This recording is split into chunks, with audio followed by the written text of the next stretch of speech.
దేవుని నామానికి మహిమ కలుగును గాక.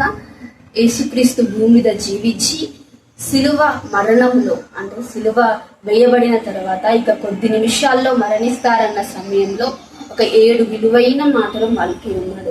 అంటే కొద్ది దినాల్లో కొద్ది క్షణాల్లో దేవుడు మరణిస్తాడని యేసుప్రభుకు తెలుసు కాబట్టి ఒక విలువైన మాటలు మరి చెరులకి రాబోయే తరం వారికి అందరికీ తెలియజేయాలని ఓపిక లేకపోయినా అతనికి మాట్లాడే శక్తి లేకపోయినా 7 మాటల్ని దేవుడు అందరికీ అందించాడు. అక్కడ ఉన్న వారితో చెప్పాడు. ఏం మాటలంటే మొదటిగా మనం 5వ మాటను చూస్తాం. 5వ మాటలో ఏమని ఉందంటే యోహాను సువార్త 19వ అధ్యాయం 28వ వచనంలో అటు తరువాత సమస్తమును అప్పటికి సమాప్తమైనదని యేసు ఎరిగి లేఖనము నెరవేరునట్లు నేను దప్పికొనిచున్నాను. మరి యేసుప్రభుని కొరడాలతో కొట్టి ఉన్నారు, మరి అవమానపరిచారు, ఘోరమైన భారమైన సిలువను తన మీద వేశారు, ఎండలో నడిపించారు. కానీ ఆ సమయంలో దాహం అని గాని నీళ్ళీయమని గాని దేవుడు అడగలేదు, దాహం అని ఎవరితో అనలేదు. కానీ కొన్ని నిమిషాల్లో చనిపోతా అన్నప్పుడు నేను దప్పికొనుచున్నాను అని వారితో అన్నారు. అంటే దప్పికొనుచున్నా అన్నప్పుడు వారు నీళ్ళిస్తే ఒకవేళ బ్రతికే సూచనలు ఉన్నాయా అంటే లేదు, బ్రతికే అవకాశం లేదు. అయినా నేను దప్పికొనుచున్నానని దేవుడికి సమస్తము తెలిసి ఎందుకు దప్పికొనుచున్నానని వారితో చెప్పారు. దాని యొక్క లోతైన మర్మం ఏంటిదంటే ఆత్మీయ అర్థం అనేది దాంట్లో దాగి ఉన్నది. అంటే దేవాది దేవుడు ప్రతి ఆత్మను రక్షించడానికి దేవుడు దప్పిక కలిగి ఉన్నారు. ఒక ఉదాహరణ చూసినట్లయితే యోహాను సువార్త 4వ అధ్యాయం 5 నుంచి 23వ వచనంలో యేసు ప్రభు సమరయ పట్టణంలోకి యాకోబు బావి దగ్గర ఉన్నప్పుడు ఆ బావి దగ్గరికి ఒక పాపాత్మురాలైన సమరయ స్త్రీ అక్కడికి వస్తుంది. అయితే ఆ సమరయ స్త్రీని దేవుడు ఏమడిగాడంటే నాకు దాహానికి నీళ్ళు అని అడిగాడు.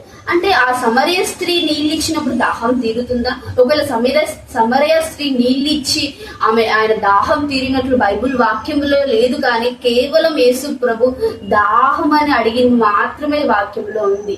అంటే ఏ దాహము అంటే ఆ యొక్క పాపముతో వచ్చిన యేసు ప్రభు దగ్గరికి పాపముతో వచ్చిన ఆ స్త్రీ మారాలి అనే దాహం అని ఇక్కడ మనకు అర్థమవుతుంది. ఆ సమరయ స్త్రీ యొక్క జీవిత చరిత్ర ఆమె యేసు ప్రభుకు చెప్పక ముందే యేసు ప్రభు తనతో తన యొక్క జీవిత రహస్యాలు, తన పాప విషయాలు, తన యొక్క ప్రతి సత్యములు సమరయ స్త్రీకి చెప్పినప్పుడు ఆ సమరయ స్త్రీ వెంటనే గ్రహించింది. నేను మాట్లాడుతున్నది ప్రవక్తతోటి, నేను మాట్లాడుతున్నది యేసు ప్రభుతోటి, నేను మాట్లాడుతున్నది మెస్సియా తోటి అని ఆమె కుండ తీసుకొని వచ్చి అక్కడికి వచ్చింది నీళ్ళ కోసం అని. ఆ కుండ అక్కడ విడిచిపెట్టి తిరిగి వెళ్ళి వాళ్ళ ఊరికి వెళ్ళి అందరికీ కూడా నేను మెస్సియాని చూశానని చెప్పింది. వారందరూ కూడా యేసు ప్రభు దగ్గరికి వచ్చారు. అంటే ఆ పాపాత్మురాలైన స్త్రీ యేసు ప్రభు దగ్గరికి వచ్చినప్పుడు ఆయన మాటలు విన్నప్పుడు ఆమె యొక్క జీవితం మార్చబడింది. ఆమె యొక్క జీవితము రూపాంతరం చెందింది. ఆమె జీవితము పరిశుద్ధ జీవితంలోనికి నడిపించబడింది. ఆమె జీవితం పాపమును అక్కడే యేసుప్రభు దగ్గరనే ఆ పాపంను విడిచేసి తిరిగి ఊరిలోకి వెళ్ళి ఆమె పశ్చాత్తాపంతో వెళ్ళి కడున వారందరికీ చెప్పి వారి ఊరి వారిని కూడా మార్చింది. అంటే దేవునికి ఆ సమరయ స్త్రీ పట్ల ఉన్న దాహము ఏమిటంటే ఆమె పాపము అక్కడతోనే సమాప్తము కావాలి, ఆమె పాపము ఇక కొనసాగొద్దు, ఆమె పాపము యేసు దగ్గరికి వచ్చిన పిమ్మట ఆమె పాపం విడిచిపెట్టాలనే దాహం ఉంది. కాబట్టి నాకు దాహానికి నీళ్ళు అని అడిగాడు ఆమెని. కానీ ఆమె దాహానికి నీళ్ళు ఇవ్వకుండానే వెళ్ళింది. కానీ అక్కడ యేసు ప్రభు యొక్క ఆత్మీయ దాహము తీరింది. ఆత్మీయ దాహం తీరినట్లుగా మనకు అర్థమవుతుంది. అంటే సమరయ స్త్రీ మార్చబడింది. సమరయ స్త్రీ యొక్క జీవితము మరి అప్పటిదాకా పాపంలోనే జీవించి అప్పటిదాకా కూడా ఆ యొక్క మరి ఒంటరితనంలో అప్పటిదాకా అందరితో అవమానంతో అందరితో నిందలు అనుభవిస్తున్న ఆ స్త్రీ ఎప్పుడైతే యేసు ప్రభుని తెలుసుకున్నదో, ఎప్పుడైతే మెస్సియాను చూసిందో, ప్రవక్తతో మాట్లాడిందో ఆమె ఆనందముతో వెళ్ళింది. ఆమె జీవితం మార్చబడింది. వారి ఊరి వారిని మార్చింది. ఆమె ఒక స్వార్థికురాలుగా మారిపోయి దేవుని సాక్షిగా ఆమె జీవిస్తుంది. అంటే దేవుని యొక్క దాహము అది ఏంటి? మన జీవితం పాపంలో నుంచి పరిశుద్ధతలోనికి మారడం దేవుని యొక్క దాహము. మన ద్వారా అనేకులు మారడం దేవుని దాహం.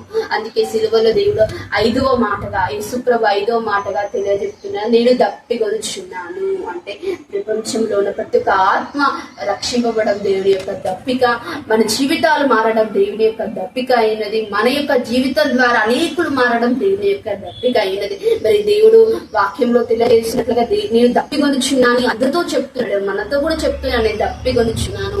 అంటే దేవుని దాహం సమరయ స్త్రీ తీర్చింది, దేవుని దాహాన్ని తీర్చింది. అదేవిధంగా దేవుణ్ణి, యేసేను, మెస్సియాను చూశానని అక్కడ ఉన్న వారందరికీ చెప్పింది. మరి ఆ పాపాత్మురాల స్త్రీ అంత ధైర్యం చేసినప్పుడు ఈ రోజు మనం మరి దేవుని తెలుసుకున్న మనం మనతోనే మరి అంతము చేయకుండా మన తోటి వారికి, మన ఊరి వారికి అంత ధైర్యంగా చెప్పే విశ్వాసం మనం కలిగి ఉండాలి. అది మన పట్ల దేవుడికి కలిగిన దాహమై ఉన్నది. మరి యొక్క గుడ్ ఫ్రైడే రోజు దేవుని దప్పికను మనం తీర్చాలని దేవుడు ఆశపడుతున్నాడు. దేవుడి వాక్యం దీవించి ఆశీర్వదించుకుంటాడు.